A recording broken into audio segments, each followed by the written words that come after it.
Sarah Zuber and Vishal Christian met at a church youth group in St. Helens. Both were homeschooled, and at least for Sarah, youth group was how she met other kids in Columbia County. When the two met, Vishal was 14 and Sarah was 15. They had the same birthday, February 1st. The two started dating a year or so later. There's a video Vishal made of Sarah one gloomy Oregon day. They were walking around an old dock at a sandy spot on the river. Sarah was wearing a dark hoodie, boots, her hair tied back in a braid. When she saw Vishal filming, she covered her face with her hand. Stop. Stop. What? There's a mushroom. There's a mushroom over there. Look at that, not me. What mushroom? She picked up a rusty nail off the ground and lobbed it his way. Did you throw a nail at me? What do you think? I could have died. I could have gotten Tetris. You know I haven't had my Tetris shots. That offended impression you did just now? You nailed it. Get back here. Vishal chased Sarah down the dock. She jumped off. He did too, but biffed the landing and fell in the sand. They went on giggling and horsing around like this. All Vishal had to do to make Sarah crumple was point the camera at her. Hey, you stabbed me. Stop what? Is this your weakness? Am I defeating you? Yes. I've watched this video a dozen times or more, and every time it makes me smile. A snapshot of two awkward kids flirting and wasting time. Sarah's sisters told us how in love she was with Vishal. The young couple talked about getting married in the future, about having kids. But when she died, they were just kids. She had just turned 18, and he was 17. Their lives were like a lot of teenagers' lives. They did schoolwork, drove around, did dumb stuff. In another video, Sarah and some friends walked around a neighborhood on Halloween wearing oversized yellow foam minion heads, the characters from that animated movie Despicable Me. One of them was strumming a guitar. Someone else was playing an accordion. Sarah was shooting the video, and Vishal ran up to her with a little skeleton in his arms. Here is a very special steward. Oh, no. He's a beautiful baby. I see that. Yes.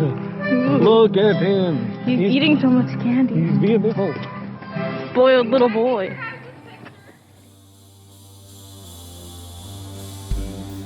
The night Sarah Zuber died, the last text she sent went to Vishal. And she sent another to a Facebook group they were both in. And so, of course, the police quickly went to interview him. In fact, in those first hours and days after her death, the police turned a keen eye toward the two men in her life who were closest to her: her boyfriend, Vishal Christian, and her father, Randy Zuber.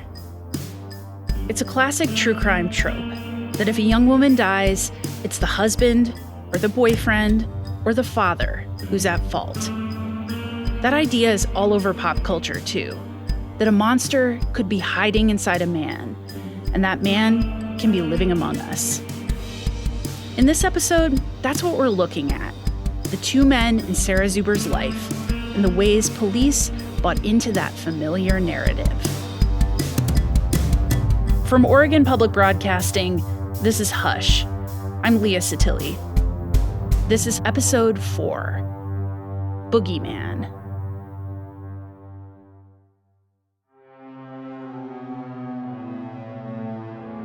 The details of the day Sarah Zuber's body was found are still fresh to her family, all these years later.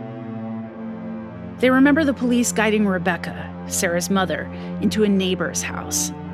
Randy remembers getting a call at work telling him to rush home. Something terrible had happened. Rebecca, Randy, and their daughters, Katie and Abby, waited for hours before they could go home. So by the time they finally released us and they said, okay, you can go back home now, and they said they're getting ready to take her body away. And So they brought us out. They said, do you want to say goodbye or something like that? But they had her covered up, so I didn't see her or anything. And on that gurney, and put her hands on Sarah. yeah, it was. I don't even know. Unreal. It's just like a crazy thing. You don't want to believe it. You're standing there. You're all, fuck, when can I wake up? This can't be real. Yeah, and so it is. And you're just, this is what you got. yeah. So basically, When the Zubers finally got back in their house, they saw the police had sifted through their belongings, opened drawers, rifled through their children's rooms. That's when the family began to realize the police were looking for clues that weren't on the side of the road. The officers said they needed to interview the Zubers. and he was asking, is there anybody who would harm your daughter, or do you have any idea what could have happened? And I couldn't think of anything. And The police asked a lot of questions you might expect. Who were Sarah's friends? What was her routine? But some questions put Rebecca and Randy on edge. on Thursday, we went to the sheriff's office, and we were interviewed in separate rooms. Yeah, they said, now we're going to divide and conquer. Yeah. You come Before with we us were- and you come with me. That's what they said. The detectives asked Randy about his work schedule, what his typical day was like. My typical day, I get up right about 5 o'clock or 5:05. I get up, depending on I make some coffee, I put some water on, I make some oatmeal. Life followed a normal rhythm in the days leading up to Sarah's death. Randy would get up early, listen to the radio, and make his lunch. On days when the twins had college classes to attend, Randy said he'd wake them up too. But he'd let Sarah sleep. She was a night owl who stayed up late studying most nights and often worked late at the grocery store. I monitor constantly. Please try to get enough sleep. Sleep is so important. Try to get enough sleep.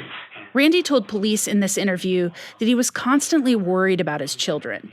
He said sometimes they'd go jogging or walking on their windy back road.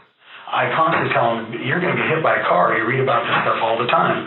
It can happen to you. So, she constantly goes for long walks. And my wife told me that she goes at night, which I was not aware of because I would have told her, I would have pleaded with her not to go for walks at night. Even though Randy was telling police officers about all the ways he doted on his children, there's also the sense in these recordings that he didn't know everything that was happening. They stay downstairs and I stay upstairs. They mostly just come up to get some food, or they come up once in a while and watch a little TV with me or whatever and talk a little bit, but mostly they just are downstairs. Police asked Rebecca about this. Closer to you than Randy? Yes. Sarah's closer to me than she is to Randy, yes. Twins the same way? The mom or... Twins are closer to me than Randy. Yes, they are. Mm-hmm. It's at this point in the interviews that the detectives started to ask more probing questions about discipline in the Zuber house. Okay. How are conflicts resolved in your household? Well, like I said earlier, that verbally and by first of all trying to be reasonable and objective, and see how that goes, and then. Okay. How often are conflicts resolved or deteriorate to screaming matches or yelling or that sort of thing? Not very often. Okay. And who is usually doing the yelling? Parents? Or... They also had questions about Rebecca and Randy's relationship. Rebecca was often away from the house, staying overnight in another town where she worked as a caregiver for an elderly man. She was gone the night Sarah died. Can you just run us through the household dynamic as how it is today between... it sounds like you talk about it being stressful between you living in one place and Randy being in the other place and things like that. Can you just kind of run us through that? The girls pretty much take care of themselves. They're like adults.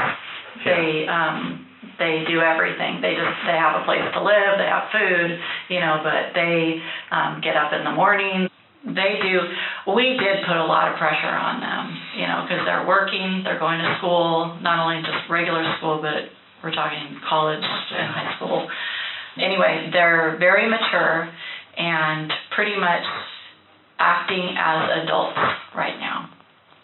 And that's probably not a good thing. That's probably not good parenting on my part, but that's the truth right now. In many ways, it made sense to ask about trouble at home. Police were trying to learn any reason Sarah might have died so close to her house. Do you think there's been any physical abuse between Randy and the girls or anything like that? No. So this is let me see here. No, I do not believe there's any physical abuse, okay? Rebecca said Randy had never hurt the girls, but in the past, he had been physical with her son, Ben. Ben was older and had moved out by this time. But he's never hit me. He is not physically abusive. Yes, he was physically abusive to Ben. Mm-hmm. Ben is my son. And he never prior marriage kind of thing? Yeah, prior marriage. And so it just, for some reason, he didn't like Ben. He doesn't like boys or whatever it is. But in the next room over, Randy downplayed anything physical had ever happened. Have there ever been any fights in the family? No. Okay. Any pushing, anyone shoving anyone hitting anyone, anything like that, anything physical? No, we were pretty aware of that because we know how it is these days that your kids can call the police on you, so you can only discipline so far. So. Okay. What is punishment like for the girls? They get their phone taken away. They have to bring their phone upstairs at 9 o'clock. They get their cars taken away. Okay. But that is the primary punishment, is cars and stuff taken away. Ever in their lives has punishment looked like spankings or anything like that?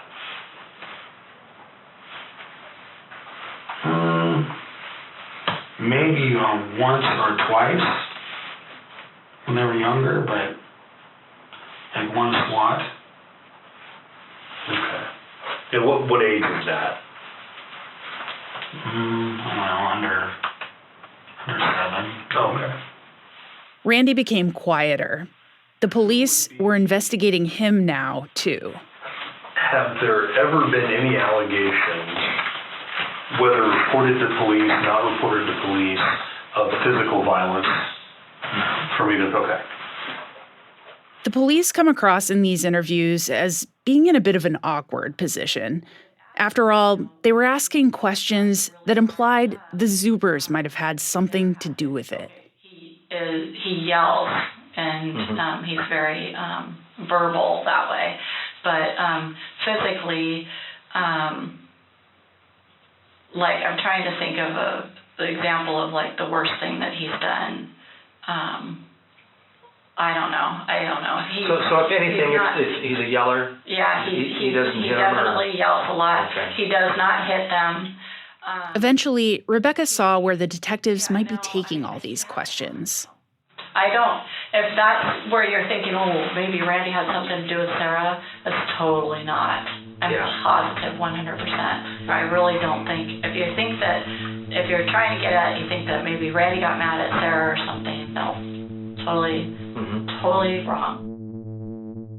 The Zubers told us in our interviews that they understood why the police asked those questions. And yet, it was also traumatizing to feel accused. Oh, yeah. He goes, oh, yeah, what does discipline look like? I go, I don't know. Well, I'm kind of the good cop. My wife's the bad cop. He goes, oh, well, do you spank your kids? And I go, no. I go, I might have swatted them on the bottom when they were little, maybe, once or twice, but no.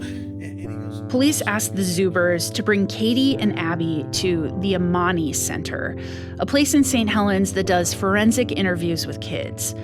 Later, Rebecca saw that the Amani Center also works with abused children. This all started to make the Zubers feel like the police were implying Randy had something to do with Sarah's death, like maybe they weren't on their side. And the police questioning of Randy didn't really go anywhere. They didn't turn up evidence he was involved, and he wasn't interviewed again. But in so much true crime, there is a man involved. If it's not the father, it can be a romantic partner. And Randy thought that was worth looking into. See, Sarah had this boyfriend named Vishal, and there's a whole other story. Years after Sarah died, the Zubers brought up her boyfriend to us, Vishal Christian. Randy had also brought him up to the police. And unlike with Randy, Vishal would face more than one interview with the police.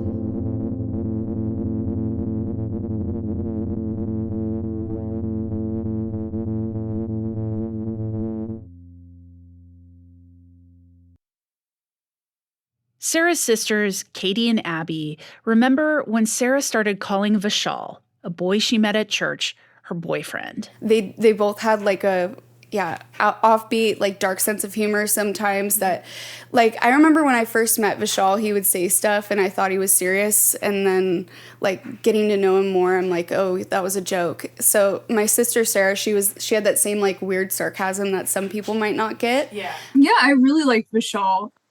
I think that they were perfect for each other because they were both kind of edgy, but not in a way that other people are. Like, they were just made for each other. Randy wasn't charmed by Vishal. He didn't see the same kind of weird as Sarah. He just saw weird. And my friend, he said to me, he goes, Randy, I know this Vishal kid. He said, do not let your daughter go out with this guy.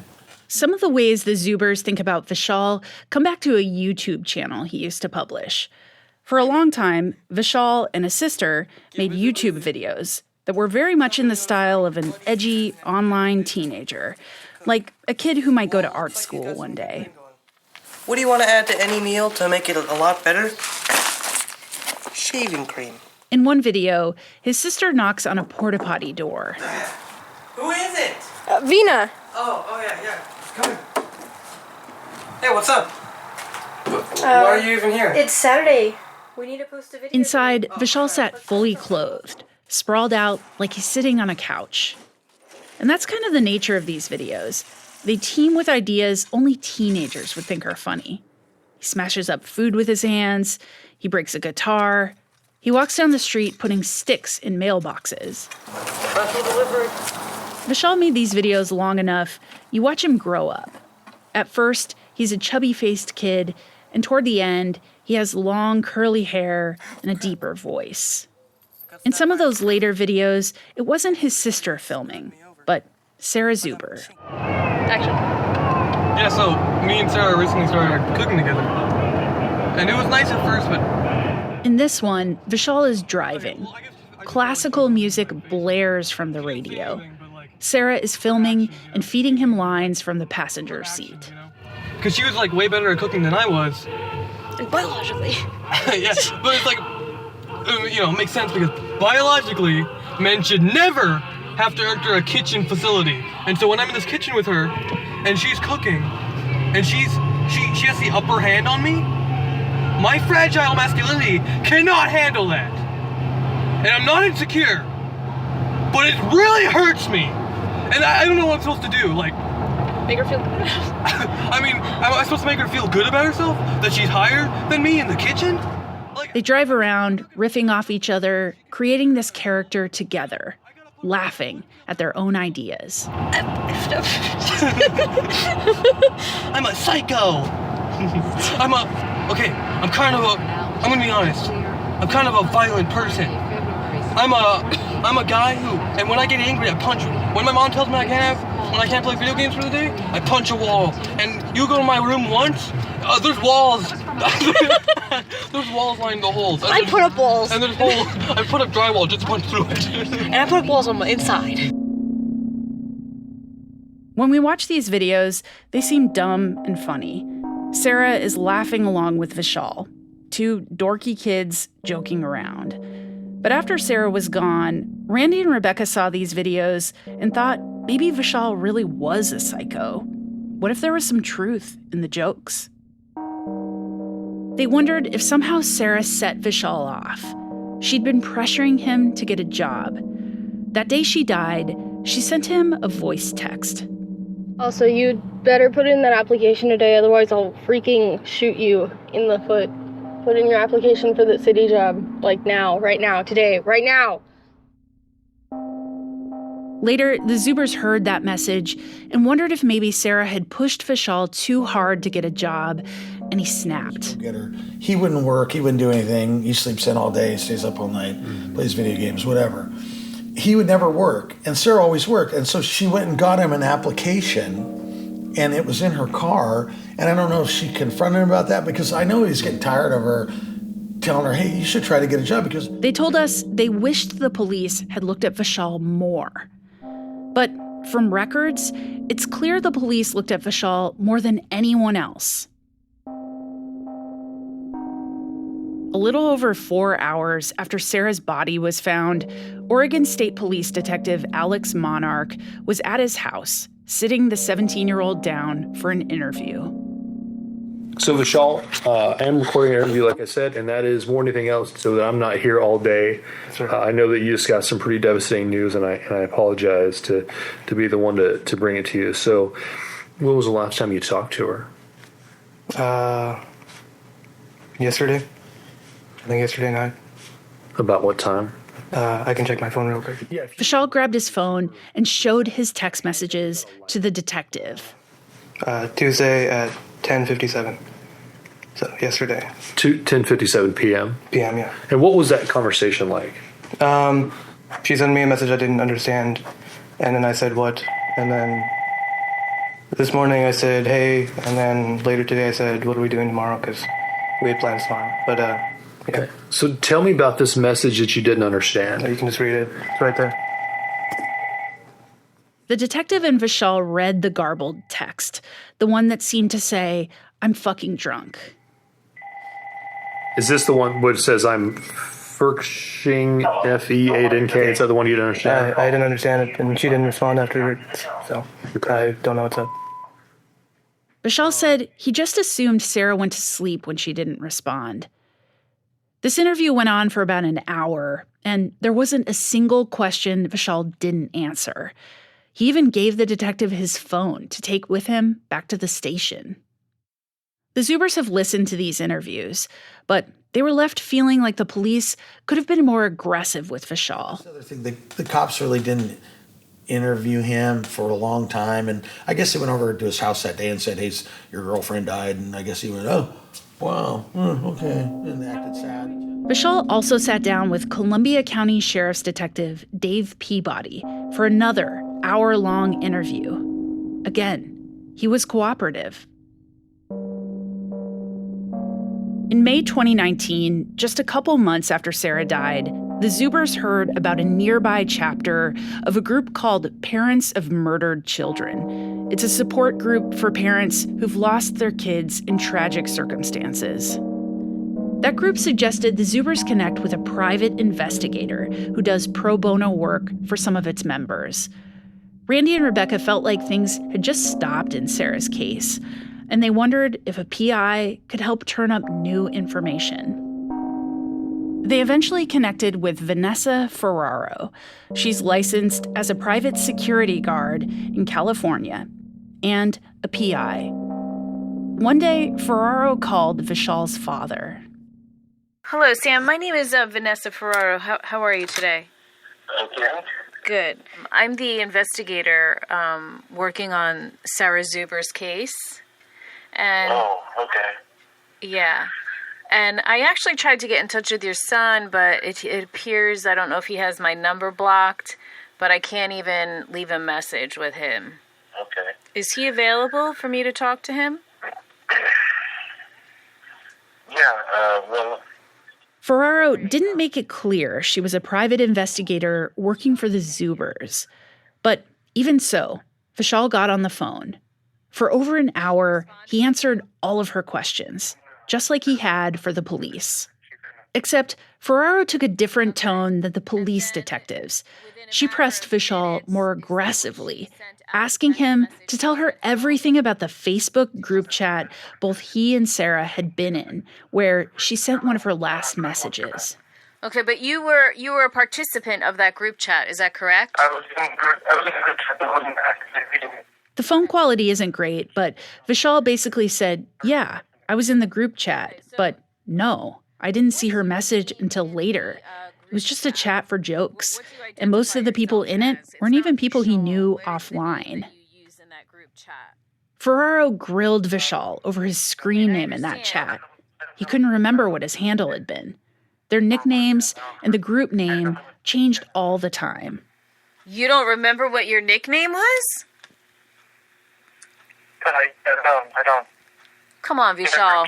You're smart. You're smarter than that. You have to remember what your name was in that group chat. I mean, the police know, so why don't you tell me what your name was? Listening to this interview was extremely frustrating.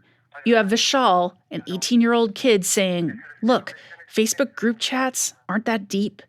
And then you have a much older person saying, oh no, they are that deep.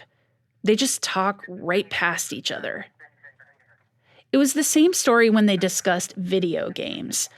Vishal told the police he'd been playing video games in his room with the door closed the night Sarah died. A year later, Ferraro wanted to know exactly what game he was playing. Did they ever ask you what games you were playing? And were you doing Xbox? It's probably on the computer. I don't see how it matters what game I was playing. It's just a video game. Well, it's called having an alibi. So if no one saw you... You're asking me what game I'm playing. I'm asking you what game you played that night, okay? I don't know. It could have been anything. Well, usually, Vishal, when someone dies that you care deeply for, you usually have a really good recall because it's so traumatic. You remember these details because it's a day you'll never forget. What's frustrating about her interview with Vishal is that it seems driven by the same kind of speculation that would later appear on Facebook pages. A kid failing to remember a video game or a screen name isn't evidence. Ferraro never came to Oregon for her investigation, as far as anyone knows. And maybe for good reason. She isn't actually licensed to do PI work in Oregon. But when she finished, she took all of her interviews to the police and told them to look into Vishal more. We asked Columbia County Sheriff's Detective Dave Peabody about it.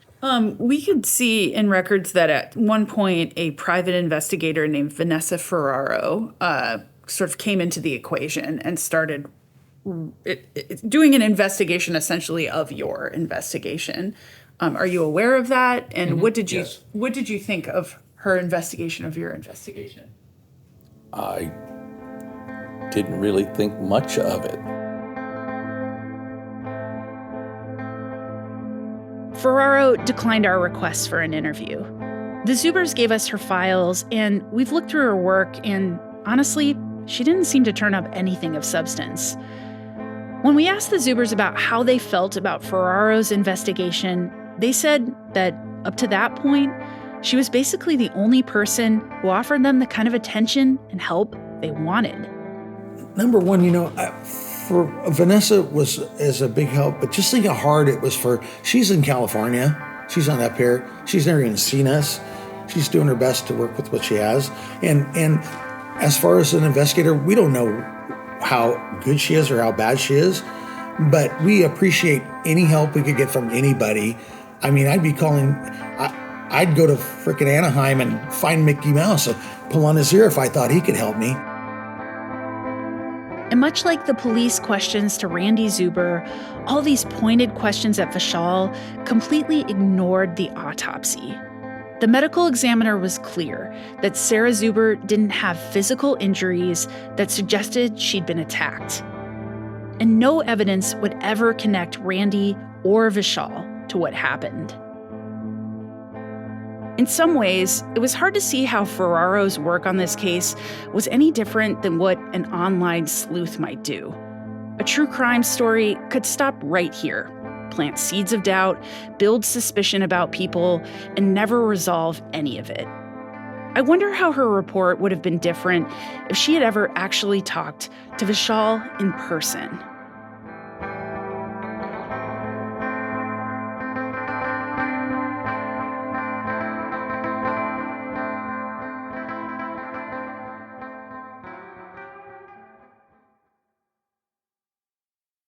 By the time I reached out to Vishal, nearly 6 years had passed since Sarah died. And I thought he might say he wanted to put it all behind him. But instead, he was more than willing to talk. At the time, it was all very unreal to me. Vishal lives in his childhood home with his parents. Hello, I'm Annette Christian, and I'm Vishal's mother. My name is Samuel Christian, and I'm the dad. Vishal is 23 now, and his life is very different from 2019 when this all happened. Hi, my name is Madeline Christian. I am Vishal Christian's wife. Madeline and Vishal met at church, and they got married about 2 years ago. As we sat down, she laid out a spread of cookies from the bakery where she worked. And as we started talking, it was obvious that Sarah's death changed all of their lives. You know what? Let's just say this. I just want the truth, no matter what. Let's just finally, and especially when it comes to my son, just finish it. Just clear his name so yes. we stop harassing him, because it was like every year after that, he would call from another police. He would get to another investigation. It was just it's like pulling off the scab of the sore. And eventually that idea of pulling off the scab, there's no way around that. Every time the family tells the story, whether to police or a private investigator or a true crime podcaster, it's adding scar tissue. So as a journalist, there's an imperative to make sure that you're contributing something of value, not using someone's pain to sell mattress ads around. Well, I just want to say that, I'm sorry that we were the latest people to call you and reopen this wound again. But I give you a lot of credit for talking to us about it, because we're really trying to capture this entire situation. And it's wild to us that there's just so much speculation and so little resolution to what happened. So we had spent months looking at records and doing interviews before we asked the Christians to talk. But it still felt like an intrusion. And they were gracious and open to talking about all of it, especially about how much they missed Sarah. As best friends, we kind of both had an epiphany simultaneously in separate places, where we realized that we actually had a genuine love for each other. Yeah. And that's kind of the moment that everything changed. And Vishal told us Sarah really was the sweet girl everyone has talked about. But she was also complicated. Background. She was a very nice person. She's very sweet, but she always gave more of herself than she had to give. She had a very, very hard time with self-respect and I don't know. She didn't think highly of herself. She really didn't like herself. What makes you say that? I remember whenever I go to her house, in her bedroom, she had a mirror, and her mirror would always be covered up she had a sweater that she just throw on it. She never liked seeing herself or perceiving herself. And every time I go over there, I'd just take it off and be like, it's okay. This is what you are, and it's okay. I think you're beautiful. In the initial aftermath of her death, Vishal said he spiraled between sadness and confusion and grief and trying not to feel it all. I shouldn't have, but I became cynical. I definitely kind of rejected it in my mind, because I just felt bitter in general. After she passed, I had accepted it and I'd taken it for what it was. But I think part of my acceptance was just me trying to move on as fast as possible. He said he and Sarah shared a hard cider once on New Year's Eve. We asked him about Sarah's social media. She often used the handle vodka coffee, but Vishal said the best he could understand it, she just thought that handle was provocative and funny. He never saw her drunk, didn't think she'd ever been drunk. So her death by drinking never made sense to him. He is obsessed over their last messages, wondering if something he said upset her the night she died. He told us that Sarah and her younger sister Katie had been fighting a lot, and Sarah had been texting Vishal for advice. Vishal encouraged her to stay calm and be patient. But Katie had also confided in Vishal about personal issues she was having, and Vishal didn't want to betray her trust, even to Sarah. So he felt caught between the two sisters, trying to calm Sarah down while also being a good listener to Katie. Sarah wanted to know what Katie had told him, but he wouldn't say.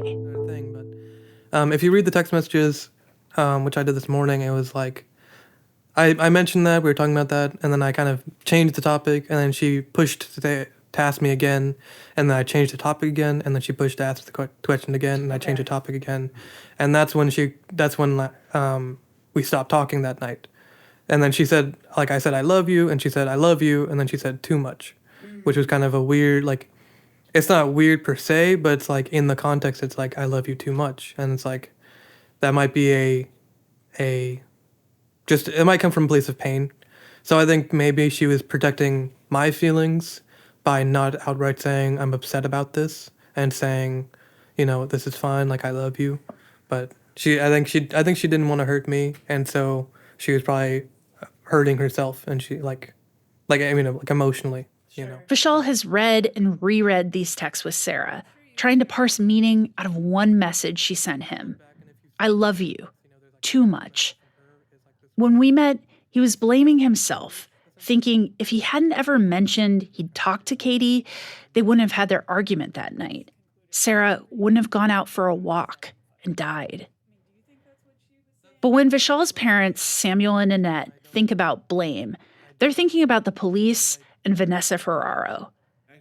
They remember coming home from work to a detective interrogating their 17-year-old son in their living room. We carpool, we walk in, and there's Vishal is sitting there with this blank look on his face. And I don't mean like emotionless exactly, just sort of like shocked in a sense. Yeah, deer in the headlights. And there's a guy there, like maybe 30 years old or whatever, with a polo shirt on. And then he says something to the effect of something like, I'm sorry to inform you that Sarah Zuber died. And apparently between the police and Vanessa Ferraro, a cloud of suspicion seemed to follow Vishal. In his 2021 memo closing the Zuber investigation, District Attorney Jeff Oxier wrote, quote, "It is the unanimous decision of law enforcement that Mr. Christian had nothing to do with Sarah's death." But that information never seemed to reach the Christians, and police we talked to for this series also wouldn't say he was innocent.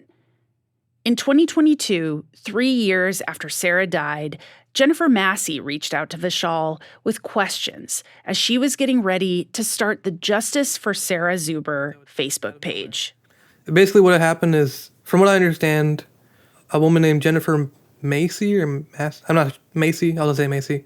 Jennifer Macy, her husband was running for sheriff, and part of their campaign essentially was they wanted to find a case and hone in on it and kind of like make the case right so they could, like, obviously for the community, like they're trying to help the community, but it was also somewhat political. I'm not trying to diss anybody, but the nature of it, I believe, was somewhat political.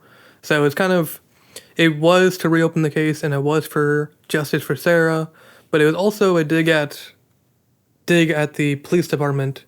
So your understanding was they were looking for cases. That's what they told me, is that because I did an interview with Jennifer, and I did, yes. Vishal was very clear with us that he didn't want to criticize Jennifer. She seemed to genuinely want to help the Zubers and get the case reopened. And Vishal wanted that too. So he answered her questions. But his wife, Madeline, wasn't as reserved as Vishal about all this suspicion on him. She and Vishal didn't start seeing each other until long after this happened. But even so, Sarah's death looms large in their lives. And I get righteously angry for him when I hear about all the stuff that went down and the perceptions and the jumping to conclusions and the isolation that he experienced during that time. Vishal and Madeline lived in Portland for a little while, but moved back in with his parents. Now, she's living in a community where her husband has to worry about people talking behind his back, saying, hey, see that guy?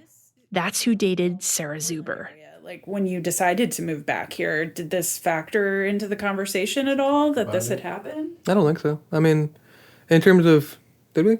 Well, it didn't factor in for you, but it did for me. Okay. But that's, again, because you're understanding of people and you're generally unbothered, which I love about you, but I was worried for you. And like your mom and I still talk about this from time to time. And, you know, it's beautiful to walk and every other local business to see the Justice for Sarah posters. But every time I do see those, I think, my God, are they going to start pointing fingers at him someday? Yeah. I thought the same thing. And like when we have kids, if we stay in this community, is that ever going to become like teasing material for middle school or elementary school punks? Right by where we sat in the Christians' dining room, there was an altar with a bunch of photos. One was of Sarah. They explained that as Orthodox Christians, they pray for the dead. You didn't know Sarah, right? So she's a part of our lives. Yeah. Absolutely. I mean, we pray for her. Our whole family does. Honestly, sometimes I even feel guilty for being in this spot in his life because it was meant for her originally. Which is a weird thing to say, but everybody knew when they were together back then that like they were like end game for each other. And so I try to do right by him so that when she's looking down on us, she's not seeing him abandoned.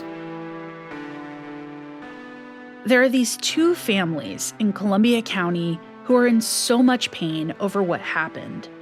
The Zubers, who lost Sarah, and the Christians, who also mourned Sarah, and whose son has been repeatedly pointed at as a perpetrator, even when there's no evidence. But the lack of evidence of his involvement, or any person's involvement, hasn't made the police or the Greek chorus less suspicious. If anything, it's only added to it. Vishal told us he thinks any suspicion directed towards him goes back to the way the police and the community talked about Sarah's death as a murder in those early days. I guess that's kind of the thing is like when you kind of make a boogeyman and then say the boogeyman doesn't exist and now we're going to forget about that and now it's this thing, then it's like everyone's like, where'd the boogeyman go? Well, I was just scared of the boogeyman. Columbia County District Attorney Jeff Oxier closed the Sarah Zuber investigation and said she died from alcohol and hypothermia. But through our reporting, we found plenty of people who had no idea that was Sarah's official cause of death. There's somebody responsible, and that was what was echoed throughout the entire town. Somebody's responsible. And then it finally comes out, and they close it and they say, oh, no one's responsible. And so I think that will, like, the natural reaction for a community who's just getting, like, raising pitchforks is like, wait, I'm confused. Like, is somebody responsible or not? Are we gonna like, you know, set fire to anything or not? The longer this affair has gone on, the more conspiracy and conjecture have filled in the hole where Sarah Zuber used to be. More and more people have been pulled into the hole over time, and that's continued in part because the police and the community haven't been able to find any real answers. In the past, local newspapers were staffed by journalists trained in differentiating between fact and fiction. Their job was to fill in that empty space between what's known for sure and what's a guess. But just as we were getting started on the Sarah Zuber story, the last newspaper in Columbia County closed its doors. We were about to see what happens when professional reporters are replaced by the rumor mill. Like, I talked to someone who said something along the lines of, you know, it's sad to see you close. Like, I thought you did a good job, but unfortunately, this is a community that just relies on Facebook for their information now. That's next time.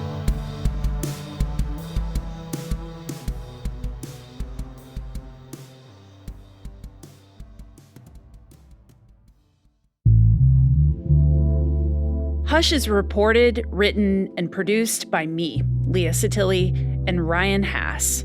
Music by Joe Preston. Our editors were Sage Van Wing and Anna Griffin. Stephen Cray mixed this episode, and Nalene Silva was our audio engineer. Our show art is by Dana Ryerson. Photography by Christina Wentz-Graff. Additional art and marketing guidance from Van Cooley and Jennifer McCormick. Tony Schick fact-checked this episode. Legal review was by Rebecca Morris. We had public records assistance from John Bile. Website production for this series by Sukhjot Saul. Thanks to Joni Audenland, Peter Frickwright, Jen Chavez, and Tony Schick for helping shape this series. Thanks to all the members who make podcasts at OPB possible. Visit the Hush homepage on OPB's website at opb.org/hush. You can also email us with tips for future reporting at hush@opb.org. And if you're enjoying this podcast, please subscribe and leave us a review on your favorite podcast app. Or just tell a friend. It helps the show grow and is a great way to support our work.